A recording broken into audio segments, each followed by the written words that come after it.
Welcome back to Too Good to Be True. And before the break, we were going through the questions and the psychic insight about vampires, werewolves, and chupacabra.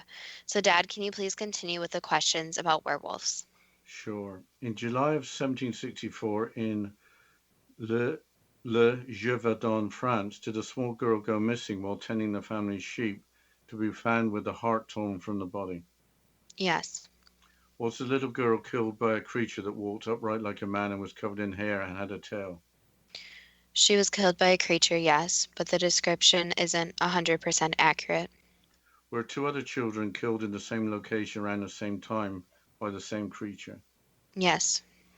Did the King of France, who at the time would have been Louis XV, send troops to Le Gévaudan to kill the creature? Yes. Was the creature killed by the troops? Yes. Did the killings recommence a year after and then continue for several more years? By a similar creature, so not the same, but yes. Who or what was responsible for the killings? Basically, a mutated creature, so is a different species and no longer walks the earth, but it could be called a werewolf, but not a true transformational one. So it was kind of a hybrid werewolf.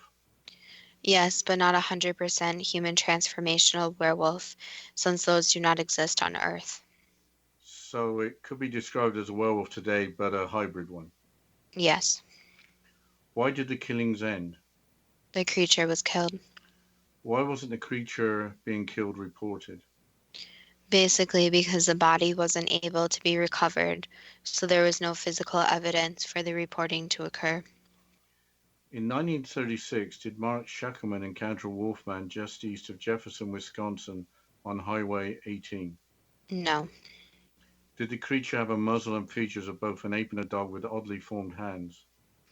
In his mind, yes, but he did not get a good glimpse of it, so no, it was not actually that. What creature did Mark Shackleman actually encounter? A bear.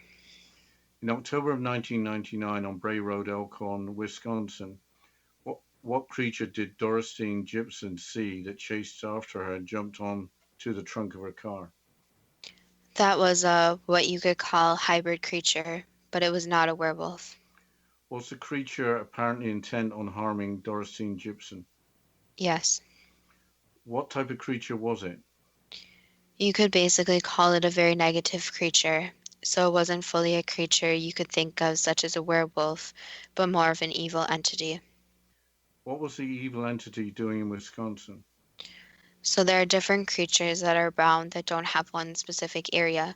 So you can think of them as very evil, negative creatures that exist in different places. So they don't really have one home. So there's no really connection to why it was in Wisconsin. It just kind of was. So there are similar creatures in Germany or France. Yes. Why don't we know more about these creatures? Because they're basically like spirits or energy. Since there's no physical body to recover, there's no physical evidence. Earlier in 1989, what was the creature with greyish brown hair, fangs, and pointed ears, and a long, snouty, wolf-like face that was seen by Lorianne Endrizzi when driving along Bray Road, Elkhorn, Wisconsin? That was actually just a wolf. Is there such a condition called lycanthropy, where people believe they can transform into wolves? Yes. What is the fascination that humans have with werewolves? Basically, the power behind becoming a werewolf so that they can transform from a normal, everyday human into something much more powerful that can kill, cannot be defeated, really. And also the fascination with the full moon. Since the full moon, the energy does change. So there's also this fascination of what actually happens when there is a full moon. Why are werewolves associated with the full moon? Basically, the full moon is thought of as, especially in ancient times, being one of the most powerful energy times. So the thought was that the energy from the moon can be used to transform a human to a creature. Changing subject to chupacabra, what was the creature responsible for a rash of alleged attacks in Puerto Rico in 1995? That was the creature, Chupacabra. Why did an eyewitness in Puerto Rico in 1995 give a description of chupacabra based on a character from the movie Species? Basically, to relate and to give a description that already exists. So a lot of humans will describe things as things they already know to make it easier for others to understand what they're saying and how something actually looks. In the year 2000, were chupacabras sighted in the South American country of Chile? Yes. Were they the same type of animal as seen in Puerto Rico in 1995? Yes. Are chupacabra bloodsuckers like vampires? So the difference is that chupacabras aren't human, but yes, they do suck the blood out of animals. Does the description about 4 feet tall, like a big monkey with long clawed arms, enormous fangs protruding from its mouth, as well as a pair of wings accurate for chupacabra?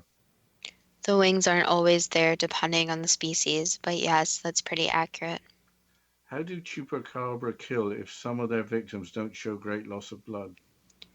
Basically, they kill their victims by using their fangs that have a special, you could call it venom or poison. Were the chupacabra sightings in the United States just mistaken coyotes with bad coats due to parasites? Some of them, yes, but not all.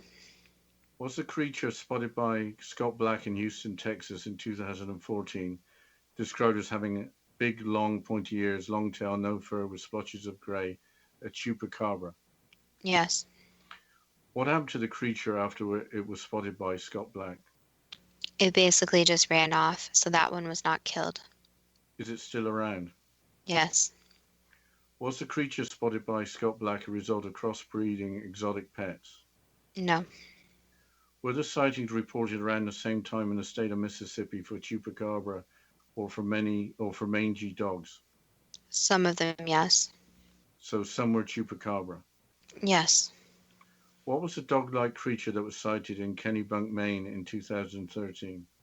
That was just a dog. What was the creature looking like an albino wolf sighted by the two teenagers in Maine shortly before in 2013 that ended up dying under the porch? That one was actually a wolf. Why wasn't the type of creature that was found dead made public, presumably after zoological analysis? Because it was just a wolf, but there was no reason to really release the information because they didn't want to seem inaccurate that they thought it was something else. What was the animal in the NBC article that was found near power lines along Route 4 in Maine, apparently struck by a car while chasing a cat? That one was a chupacabra. Was it the same creature sighted by Michelle O'Donnell about a week before that was evil looking with a horrible stench? Yes. With a dead body to examine, why wasn't the identity of the creature made public? Basically because they're still studying it and the body was very hard to study. What were the creatures with chilling monstrous cries and eyes that glow in the night sighted in Androscoggin County, Maine over a 15-year period before 2006? Those were chupacabras also. Have chupacabra been sighted in Mexico? Yes. So what is a chupacabra? It's basically its own type of animal. So there are basically two categories. So there are the ones that look more like ape-like creatures and I've described as with wings, but that is pretty rare. And there are also the ones that do run on four legs just like a dog or wolf. So basically they're grouped into the same category even though they're not the same exact creature. But the only human name obviously so far has been the chupacabra for them. But they are basically a creature that's been on Earth for a long time, but they are very fast, very easily hidden, so it'd be very hard to study them. So this goes back that it's very difficult for humans since they believe that they have discovered almost every creature, but there's still many out there. And chupacabras basically know how to stay away from humans, since they know if they do meet a human, it's either they're going to have an attack the human or they're going to have to be killed. So they do have this sense that for survival, it's best to stay away from humans for the most part. So chupacabra are real creatures, not just energy entities. Yes, they're real physical animals. What can we learn from the fictional character Dracula and from werewolves and chupacabra? Basically, that humans are still discovering different creatures, and there are made up creatures such as vampires, but there are also scarier creatures out there like chupacabras. So humans have a lot more studying to do in the area of especially animals and different creatures, since a lot of creatures were on this earth way before humans were. And in regards to vampires and werewolves, there are always going to be scary stories about them, just like there are ghost stories or just zombie stories or other stories. But some people do take that to the extreme, such as actually thinking that they are a werewolf or a vampire. But the thing is that it's fine to believe in these creatures or to watch movies or study these creatures. But again, some of them are fiction and some may not be fiction. But it's up to each person to believe in what they want to believe in. But in the coming years, if there's more study in animals, there is not going to be just the chupacabra, but many other creatures. Is it a possibility in the future animals like chupacabra and humans can live together without one having to kill the other? Yes, as long as there is mutual respect, and just because an animal looks scary, it doesn't mean it's actually scary. That was the last answer. Are no living werewolves too good to be true? That depends on what you are prepared to believe. Wow, that was a fast episode and rather fascinating that some of these creatures actually lived or live. Yeah, well, as always, if anyone else is interested in creatures like I am, obviously, you can go to our Facebook page at Too Good to Be True with the first two spelled TWO, or our website at toogoodtobetrue.net. And as always, thank you to the listeners, and we look forward to next week's show.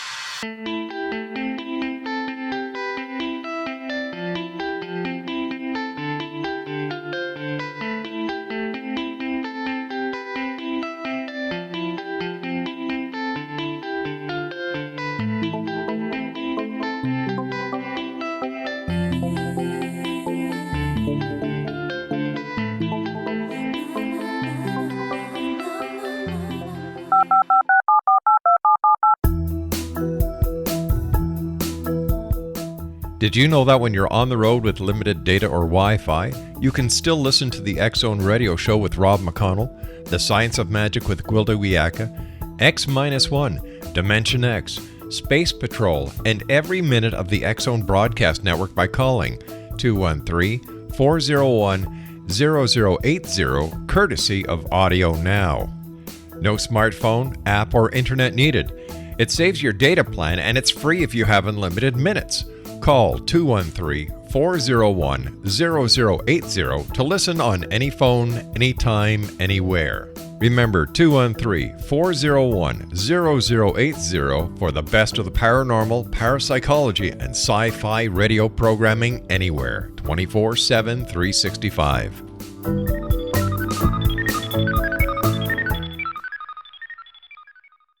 You have heard of the X-Zone? Now watch it on Simul TV, plus 500 video games, live TV channels, free video on demand, worldwide, and more. Does this sound like tomorrow's television? Well, it is, but you can have it today, right now. It is Simul TV. Simul TV offers what the others only wish they could provide. 15 exclusive channels like X-Zone, Sci-Fi, and Horror. We are worldwide. No other provider offers that. 500 built-in video games. No need to have an extra expensive system. We have them included. Free video on demand. Live streaming events from around the world. Interactive online network, and much more. Tomorrow's TV today. Simul TV. Sound too good to be true? Well, it's not. You can have Simul TV today. Sign up at simultv.com. Do it today.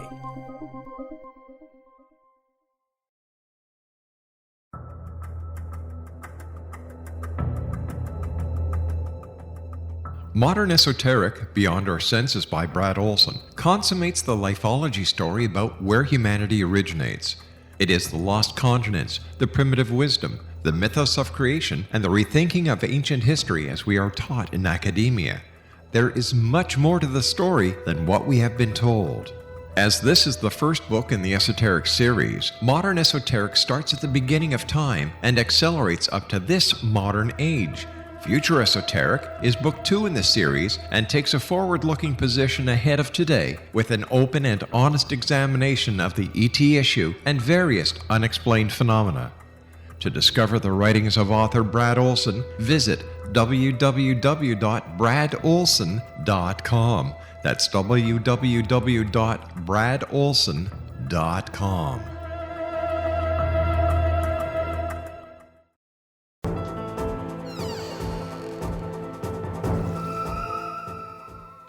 Welcome back to Too Good to Be True. And before the break, we were talking about the chupacabra and various sightings. There was also a sighting in Maine with no conclusion, which is strange given a body was found. The following article is from the 101.9 The Rock website in New Brunswick, Maine from 2013. And I quote, El Chupacabra, the legendary devil dog that has been exclusively scouring the southern states and Mexico for years, sucking the blood of livestock, may have just turned up in Maine. Wildlife officials say that a dog-like creature that was found in Kenbunk earlier last week has them stumped, because they say the creature does not appear to be that of a coyote, wolf, or even a domesticated dog. Yet Maine wildlife biologist Scott Lindsay says he hopes that his team will be able to come to some conclusion as to exactly what the animal is sometime this week. This one's strange, he said. Some features on it did appear more dog-like, but up close, one feature that's typical of wild canine is that the teeth are totally clean, no tartar at all. Last week, a couple of teenagers spotted what they believed to be an albino wolf outside one of their windows. However, upon investigating a little further, they all agreed that the beast did not appear to be a wolf or a coyote for that matter. It came up and stared at us, said one of the teens.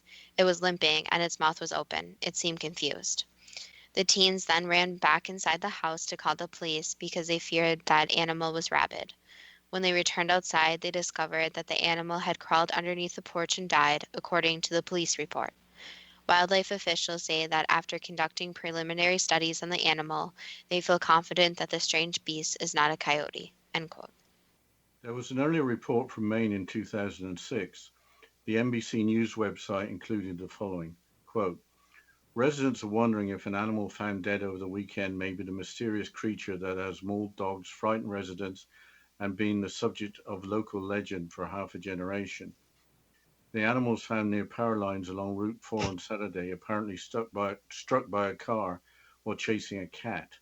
The carcass was photographed and inspected by several people who lived in the area, but nobody is sure exactly what it is. Michelle O'Donnell of Turner spotted the animal near her yard about a week before it was killed. She called it a hybrid mutant of something.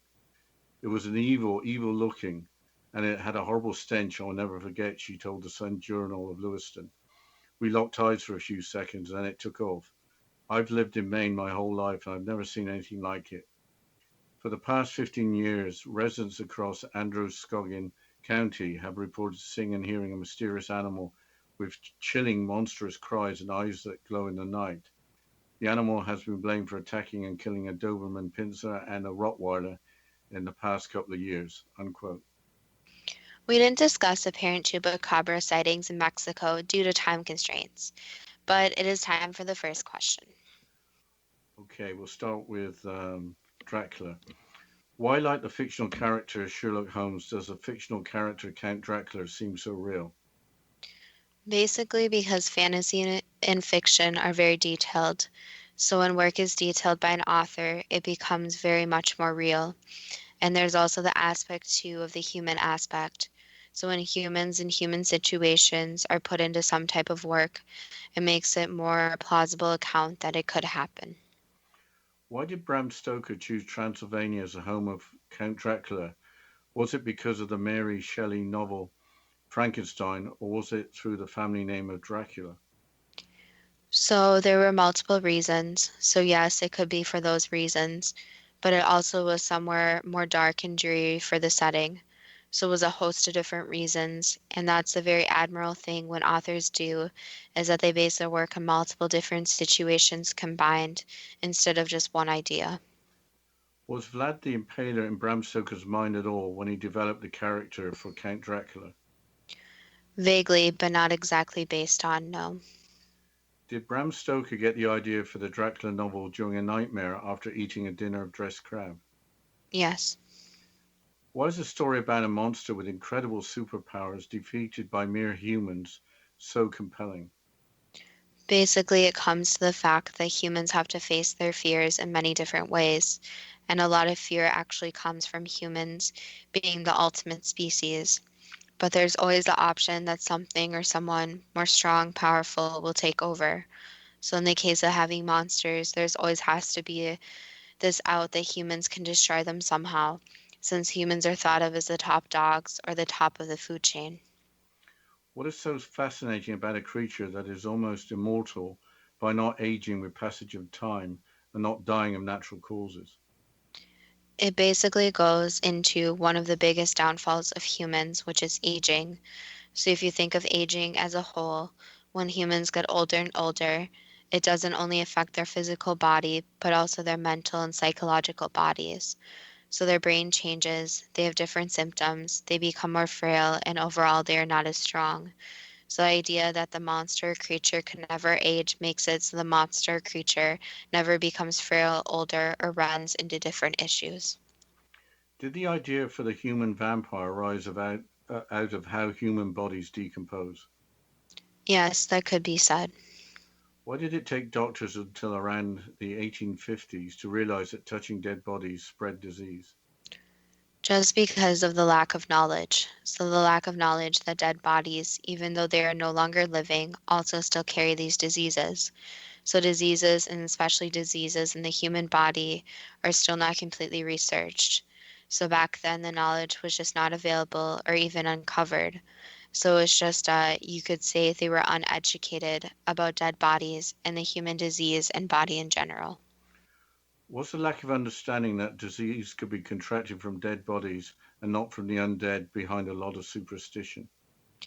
In a way, yes. So it depends on what situation you're discussing and what cultural impact. But there was a fear ever since basically the beginning of time is that disease can rapidly change and evolve. So it's one of humans' greatest, you could say one of humans' greatest destruction is disease, since without understanding it, it can spread rapidly and it can really destroy and affect many different people. Why in modern times do some humans find it necessary to drink blood? That's a complicated question since we want to be as respectful as possible to those who do participate, but usually it goes back to something that either one, they were taught in childhood, or two, they want to be different. But there is this recommendation for everyone not to drink each other's blood since there is a risk of diseases, and also it is not something that humans need to survive. So it's not only dangerous, but there's other ways to be different. Should we be concerned about human vampires drinking human or animal blood? There's not much you can do other than tell people the risks and have them decide from there. But there are the risks of many different diseases, and in most opinions, it wouldn't be advisable to share blood in any context, since blood is obviously one of the most ways that diseases and incurable diseases even can be spread. Is there such an entity as an energy vampire, human or otherwise? No. Is there such an entity as a psychic vampire, human or otherwise? In what context do you mean? I've heard of psychic attacks taking energy away from individuals, not making them feel as good as they should be. So there are psychic attacks and there are situations that could occur, yes, but it really wouldn't be called a psychic vampire since it's not done by a vampire. But yes, there are psychic attacks and spiritual attacks. Why would an entity psychically attack a person?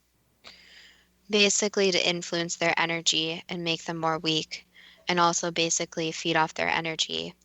So this would only happen in extreme cases, and the entity would have to be let in a different way. So for example, it could be someone uses a Ouija board, then the psychic attack happens. The entity makes it so the person isn't as strong in their energy, and therefore a vicious cycle continues. Why are so many fascinated by the subject of vampires? One, because how famous they became in films. So especially within the last year, you could say 10, 15 years, there have been a lot more movies about vampires. And usually there's this draw in this image that vampires are these creatures that never age, are usually very beautiful, and they live kind of in the shadows and are different. So there's this different relationship with the people who know they're different and are different in relating to vampires, since vampires are very different. So there's this kind of relationship between humans and a human-like creature. Changing subject to werewolves, were there creatures that could be described as werewolves in ancient times? You could call them that, yes. Were these either transformational werewolves or hybrid werewolves or both? There were both. Was there such a person as Peter Stube who lived in 16th century Cologne, Germany? There was a person, yes. Was Peter Stube executed for being a werewolf? The people accused him of that, yes. Had Peter Stube killed 13 children and 2 pregnant women and his own son? Yes. Had Peter Stube practiced black magic since the age of 12? Yes. Had he been sent a belt by an evil entity to be able to transform into a werewolf? No, he was not able to transform into an actual werewolf. So Peter Stube was a serial killer and not a werewolf? Correct, he was just evil. How does a non-hybrid werewolf trigger transforming into a werewolf and then trigger transforming back into human form? So werewolves have not existed on Earth for a very long time, so they would not be recorded in any modern history. But if there were werewolves on Earth, basically it's energy transformation. So it's this basically where they transform their energy into a different body in the form of a werewolf and then transform back into their human body.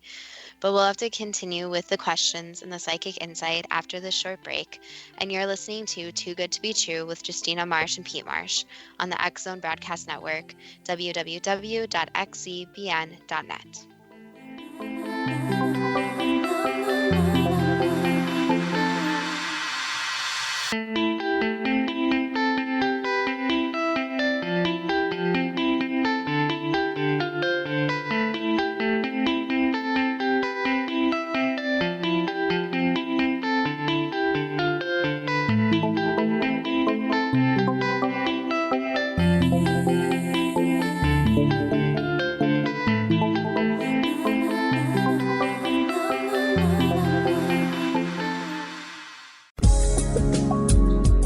From our broadcast studios in Hamilton, Ontario, Canada, to the world and beyond, you're watching the X Zone Broadcast Network, www.xzbn.net.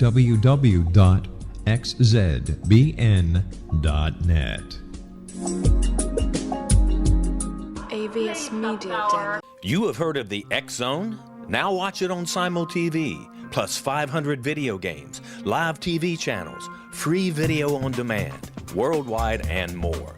Does this sound like tomorrow's television? Well, it is, but you can have it today, right now. It is Simul TV. Simul TV offers what the others only wish they could provide. 15 exclusive channels like X-Zone, Sci-Fi, and Horror. We are worldwide. No other provider offers that. 500 built-in video games. No need to have an extra expensive system. We have them included. Free video on demand. Live streaming events from around the world. Interactive online network, and much more. Tomorrow's TV today. Simul TV. Sound too good to be true? Well, it's not. You can have Simul TV today. Sign up at simultv.com. Do it today.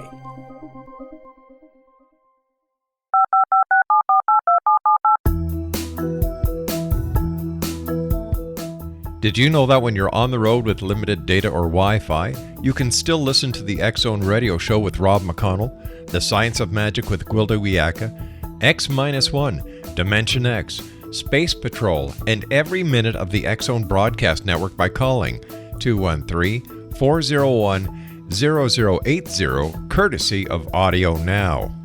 No smartphone, app, or internet needed. It saves your data plan and it's free if you have unlimited minutes. Call 213-401-0080 to listen on any phone, anytime, anywhere. Remember 213-401-0080 for the best of the paranormal, parapsychology, and sci-fi radio programming anywhere, 24/7, 365.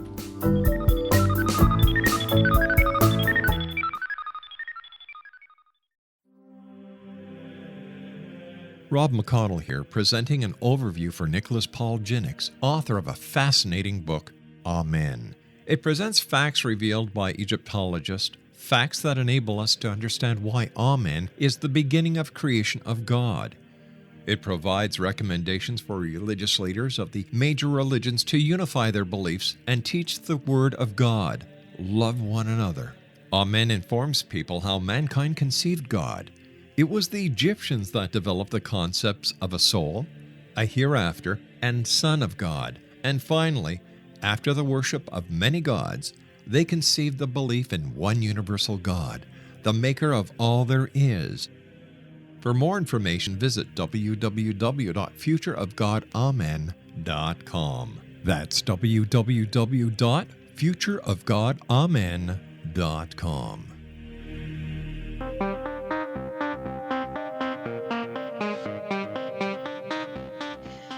Welcome back to Too Good to Be True. And before the break, we were discussing werewolves and their connection to wolves.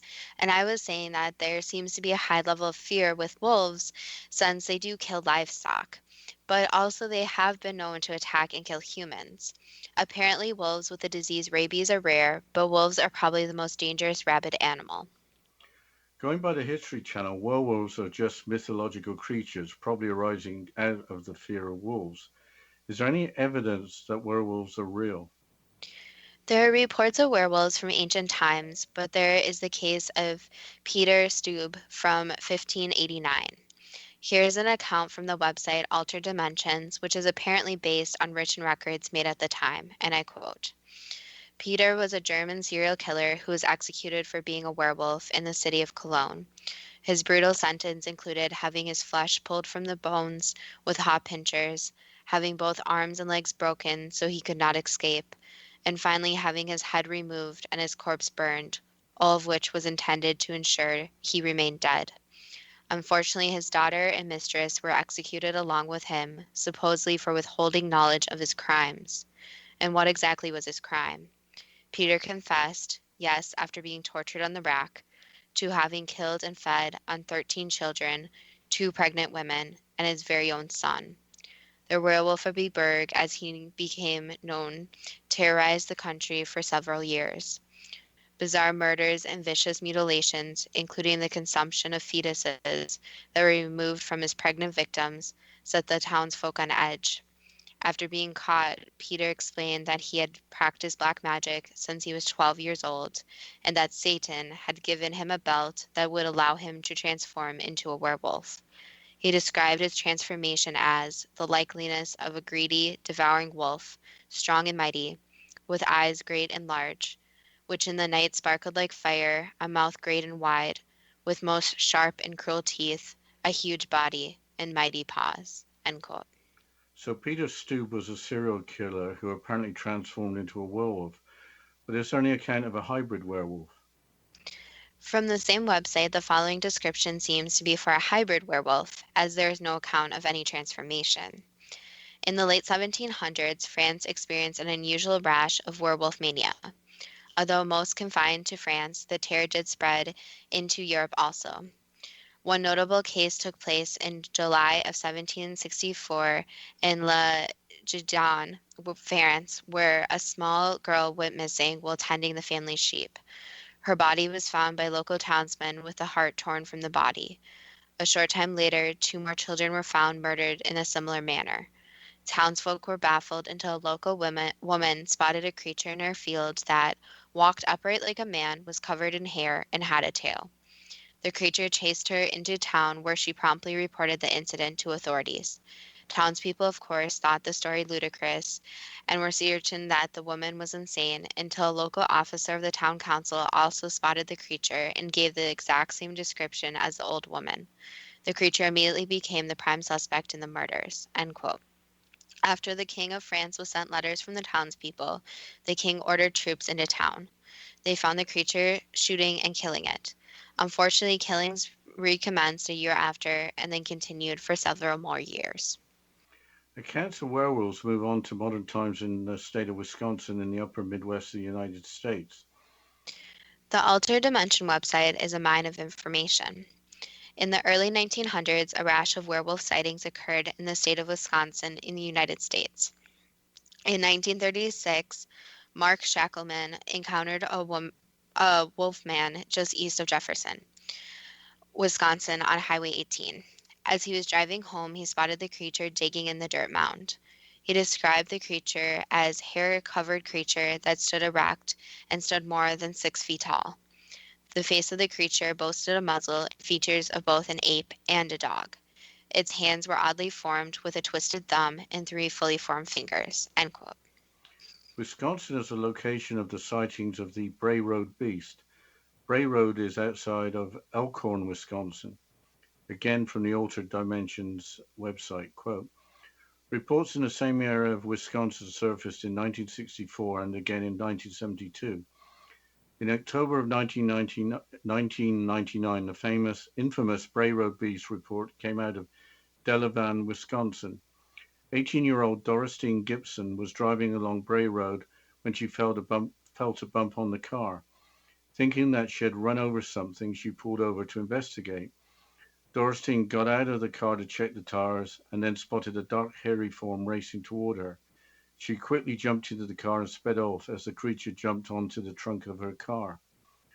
After word of Dorothy's encounter spread, more local people began to come forward and share their tales of beastly encounters. Lorianne Endrizzi recalled an encounter that she had experienced in 1989. Driving along Bray Road, she saw what she initially thought was a person hunched over on the side of the road. She slowed down to take a closer look. She saw a beast with greyish-brown hair, fangs, and pointed ears. His face was long and snouty like a wolf.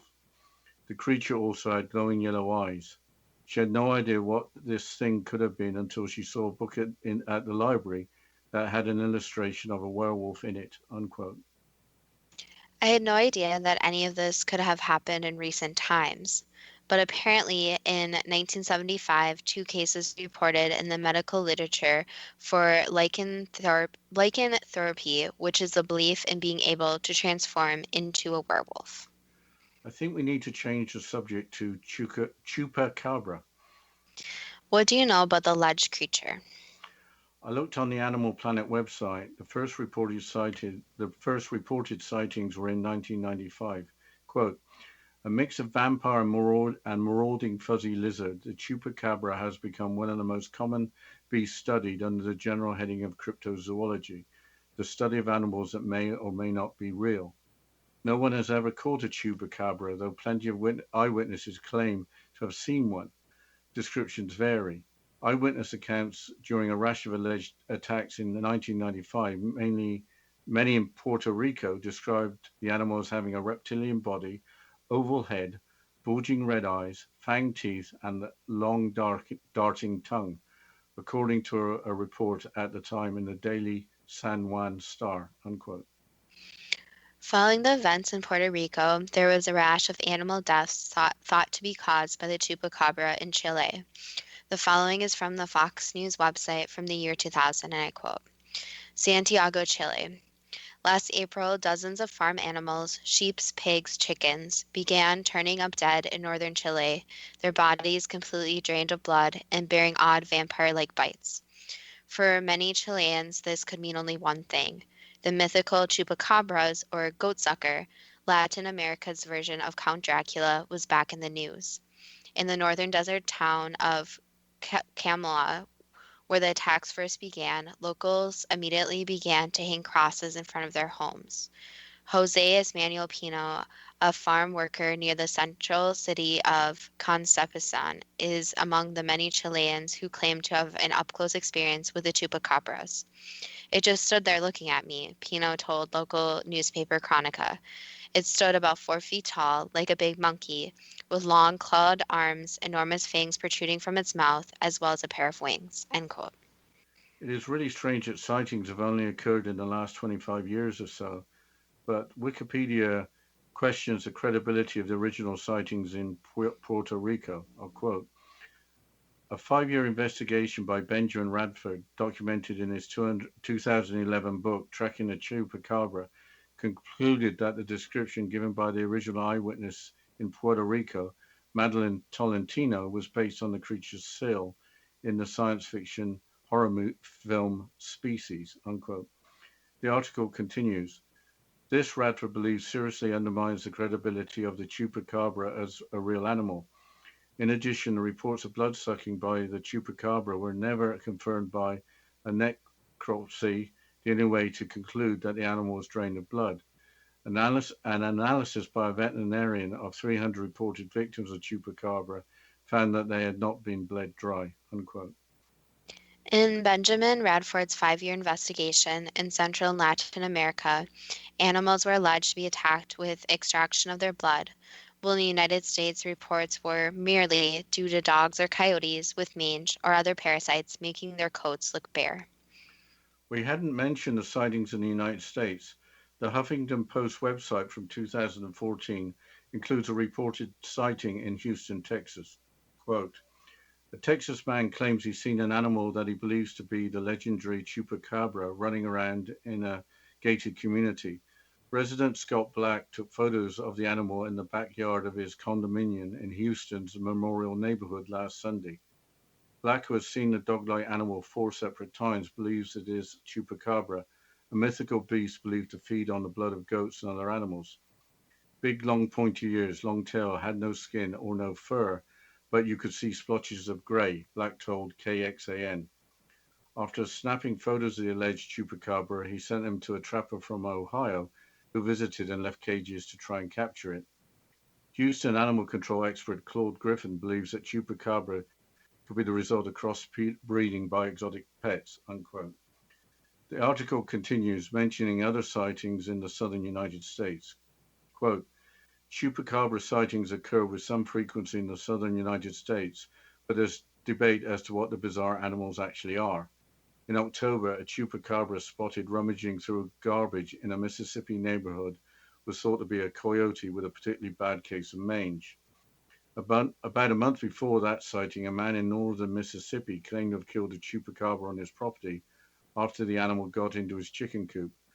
Local animal officials told WJTV that it was probably just a mangy dog, unquote. We'll have to continue talking about chupacabras and vampires and werewolves after this short break, and you're listening to Too Good to Be True with Justina Marsh and Pete Marsh on the X-Zone Broadcast Network, www.xzbn.net.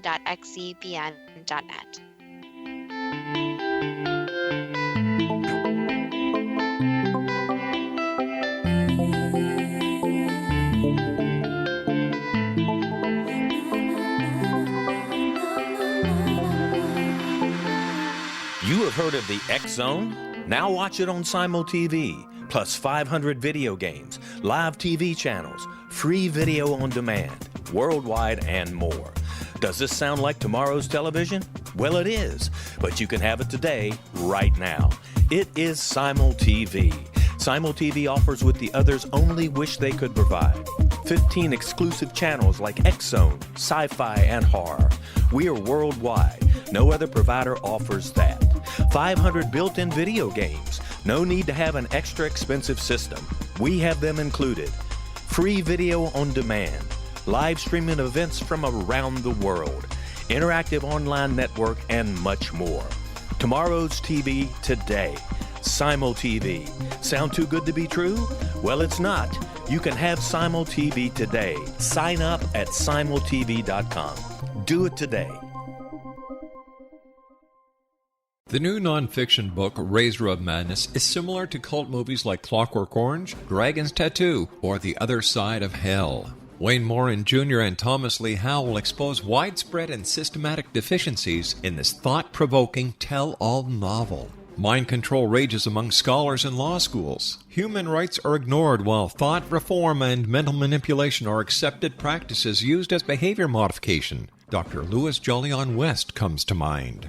Media and public scrutiny shows that United States mental hospitals are in fact destructive murder industries. Razor of Madness expose novel details this epidemic through an in-depth professional and personal investigation. For decades, there has been a revolving door policy that still releases killers and pedophiles back into society. The maestro of mind control continues to haunt America to this very day. Razor of Madness is available in paperback or as a downloadable ebook at Amazon.com.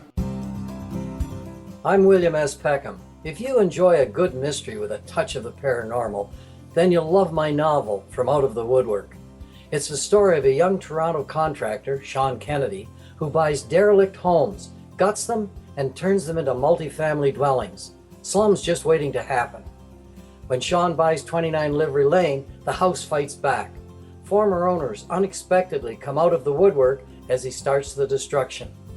The apparitions come to him when he touches old books, reads hidden letters, rummages through old boxes, finds a locket, or reads a discovered manuscript of a murder mystery. From Out of the Woodwork will take you from 1899 to the horror of the World Trade Center, September 11, 2001. Check out From Out of the Woodwork on my website, www.williamspeckham.com.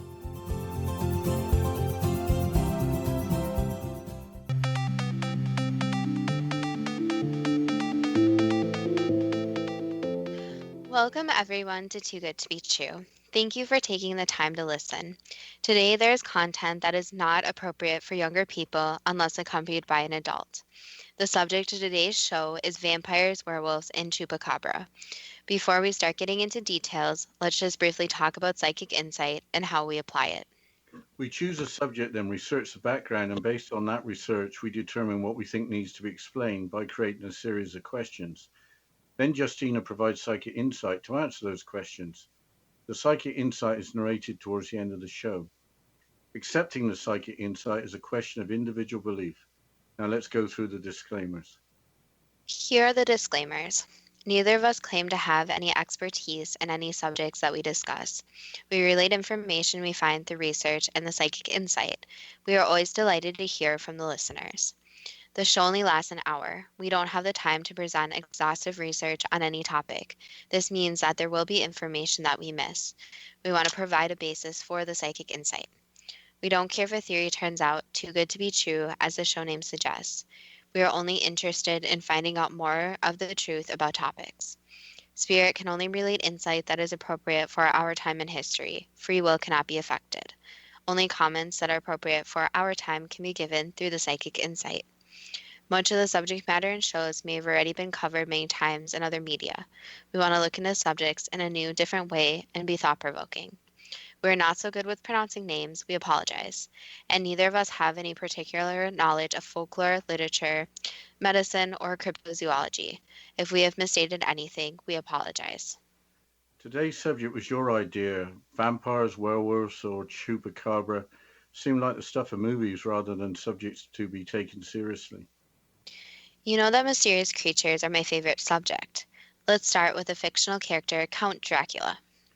Count Dracula, like the fictional character Sherlock Holmes, is talked about as if he were a real person.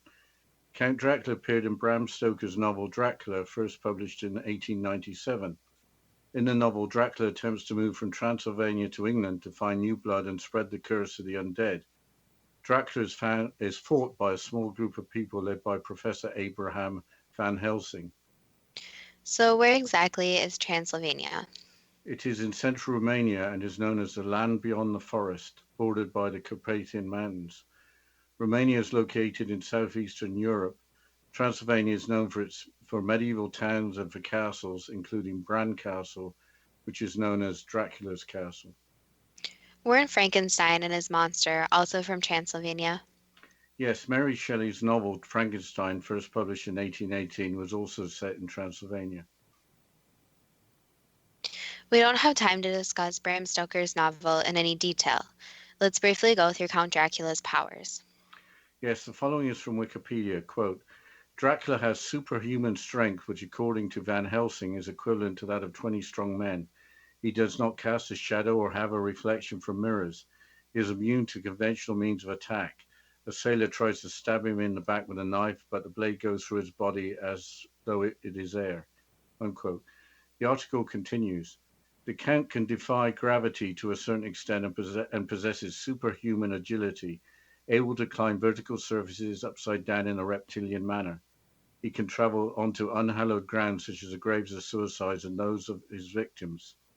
He has powerful hypnotic, telepathic, and illusionary abilities. He also has the ability to, within limitations, vanish and reappear elsewhere at will. If he knows the path, he can come out from anything or into anything, regardless of how close it is bound, even if it is fused with fire. He has amassed cunning and wisdom throughout the centuries, and he is unable to die by the mere passing of time alone. Unquote. He could also command animals and influence the weather. Couldn't he also shapeshift? Here's another quote from the Wikipedia article. Quote, Dracula can shapeshift at will, able to grow and become small. His featured forms in the novel being that of a bat, a wolf, a large dog, and a fog or mist. When the moonlight is shining, he can travel as elemental dust within its rays. He is able to pass through tiny cracks or crevices while retaining his human form or in the form of a vapor. Unquote. Biting his victims leaves tiny wounds in the neck. Loss of blood causes death, with the creature of new vampire who, like Dracula, are unable to die by aging alone. Before the victim dies or is rescued, biting allows Dracula to have hypnotic-like power over them. Dracula has a lust for blood that he cannot control. Dracula's weaknesses include sunlight and garlic, but has there ever been anything like a real human vampire? Vlad the Impaler, or Vlad Dracula, was born in 1428, is believed by some to be the inspiration for Count Dracula. Dracula means son of the dragon, or in modern Romania, the devil. Bram Stoker's son, Irving Stoker, stated that his father got the idea for Dracula from a nightmare following eating a meal of dressed crab. Vlad wasn't a vampire. There must have been something that prompted the idea of a creature that doesn't age and won't die of natural causes. I am not sure if natural causes apply to vampires. The National Geographic website provides some background. Often these legends arose from a misunderstanding of how bodies decompose. As a corpse skin shrinks, its teeth and fingernails can appear to have grown longer. And as internal organs break down, a dark, purge fluid can leak out of the nose and mouth. People unfamiliar with this process would interpret this fluid to be blood and suspect that the corpse had been drinking it from the living. End quote. I think that is too much information. Maybe so, but here's more from National Geographic. Bloody corpse weren't the only cause for suspicion. Before people understood how certain diseases spread, they sometimes imagined vampires were behind the unseen forces slowly ravaging their communities. End quote. The article continues. Trying to kill vampires or prevent them from feeding was a way for people to feel as though they had some control over disease. End quote. Remains with a brick pushed into the mouth of a skull have been found. The idea of the wooden stake through the heart to pin the corpse to the ground would follow the same logic. But it wasn't until the 1850s that doctors realized that germs spread from conducting autopsies actually killed people, not dead people paying a visit. Moving on to the here and now, I came across modern vampires that drink blood. Apparently, there are about 5,000 of them in the United States who consume donated human blood as well as animal blood. Here's an excerpt from the website First to Know from 2015. The John Edgar Browning referred to spent 5 years studying human vampires. Quote, each vampire has his or her way of feeding on blood, according to vampire expert John Edgar Browning. Their friends and family usually allow the vampire to collect their blood and drink it for free. Other times, vampires pay their donors or reward them with sexual favors. Some resort to bleeding animals. According to Browning, vampires get a certain kind of energy from drinking blood. They can go from feeling drained to rejuvenated with just a small sample of the red stuff. On average, vampires feed 2 or 3 times a week, he said. Most never tell their doctors about their unusual diet. Unquote. The article continues. Not all vampires drink blood. About 10,000 feed on energy and 5,000 are bloodsuckers. End quote. How is the blood extracted? It can't be like Dracula, through 2 small incisions in the neck while the donor is sleeping. The London Guardian newspaper, in an article from 2015, provides an explanation when interviewing one of the modern-day vampires from the United States. Quote, instead, modern vampires get their sustenance from inch-long incisions made by a sterilized scalpel in the fleshy part of the body that doesn't scar. Though the vampire must suck it up directly from the source, medically trained personnel usually perform the procedure. There's paperwork too. Donors don't just have to consent, but also provide health certificates providing the absence of blood-borne diseases. Still, feeding is essential and sacred ritual, unquote. Earlier, energy vampires were mentioned. I've heard of psychic vampires, but what is an energy vampire? Wikipedia describes energy vampires as follows, quote, the term energy vampire is also used metaphorically to refer to people whose influences leave a person feeling exhausted, unfocused, and depressed, without ascribing the phenomenon to psychic interference, unquote. For contrast, a psychic vampire is described again by Wikipedia as follows, quote, a psychic vampire is a mythological creature said to feed off the life force of other living creatures. Psychic vampires are represented in the occult beliefs of various cultures and in fiction, unquote. I think it is time to talk about werewolves. Okay, according to the History Channel website, a werewolf is as follows, quote, the werewolf is a mythological animal and the subject of many stories throughout the world and more than a few nightmares. Werewolves are, according to some legends, people who morph into vicious, powerful wolves. Others are a mutant combination of human and wolf. But all are bloodthirsty beasts who cannot control their lusts for killing people and animals, unquote. It sounds like in mythology there is a transformational werewolf and a werewolf that's a human-wolf hybrid. In movies, the actor's dramatically changing into a wolf-like creature and is the normal scenario. But what does the word werewolf actually mean? It's pretty simple. The word were in Old English just means man. So a werewolf is just a man-wolf. But man's best friend is related to the various species of wolves. I've only seen wolves in zoos. Wolves have been seen as a nuisance and have been hunted mainly to protect domesticated animals. There are an estimated 300,000 wolves living throughout the globe. I think there is also a high level of fear of wolves. They hunt in packs and certainly will kill livestock. But we'll have to continue talking about werewolves and the chupacabra after this short break. And you're listening to Too Good to Be True with Justina Marsh and Pete Marsh on the X Zone Broadcast Network, www.xcbn.net.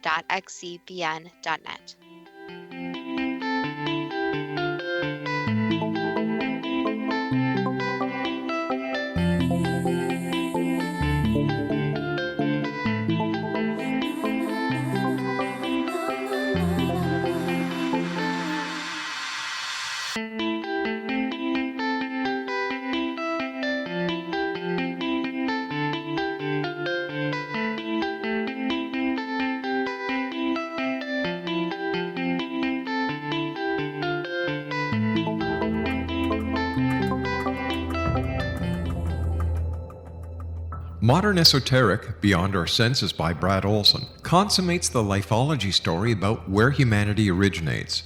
It is the lost continents, the primitive wisdom, the mythos of creation, and the rethinking of ancient history as we are taught in academia. There is much more to the story than what we have been told. As this is the first book in the Esoteric series, Modern Esoteric starts at the beginning of time and accelerates up to this modern age. Future Esoteric is book 2 in the series and takes a forward-looking position ahead of today with an open and honest examination of the ET issue and various unexplained phenomena. To discover the writings of author Brad Olson, visit www.bradolson.com. That's www.bradolson.com.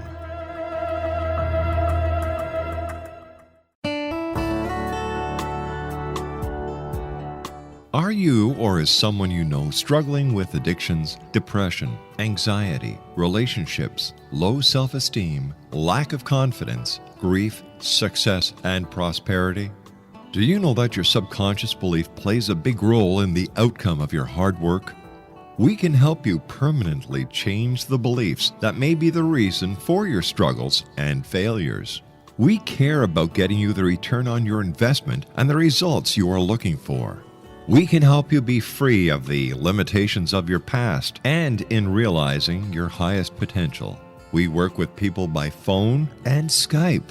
For more information, visit us at www.ritasoman.com. That's www.ritasoman.com.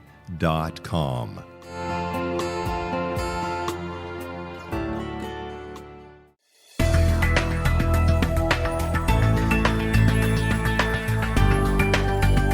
Do you think you have energy problems in your home? Do you feel better when you're away than when you're home? Joey Korn is a global leader in the world of dowsing who specializes in personal energy clearing and space clearing. He can help you create an ideal energy environment in your home no matter where you live in the world. Learn about his remote spiritual house cleaning services and much more at www.dowsers.com. You can get Joey's book, Dowsing, A Path to Enlightenment, as well as other dowsing books and tools, Kabbalah books, and Walter Russell books. Joey's work is really amazing. Go to dowsers.com right now. That's DOWSERS.com or call 1-877-DOWSING. That's 1-877-369-7464.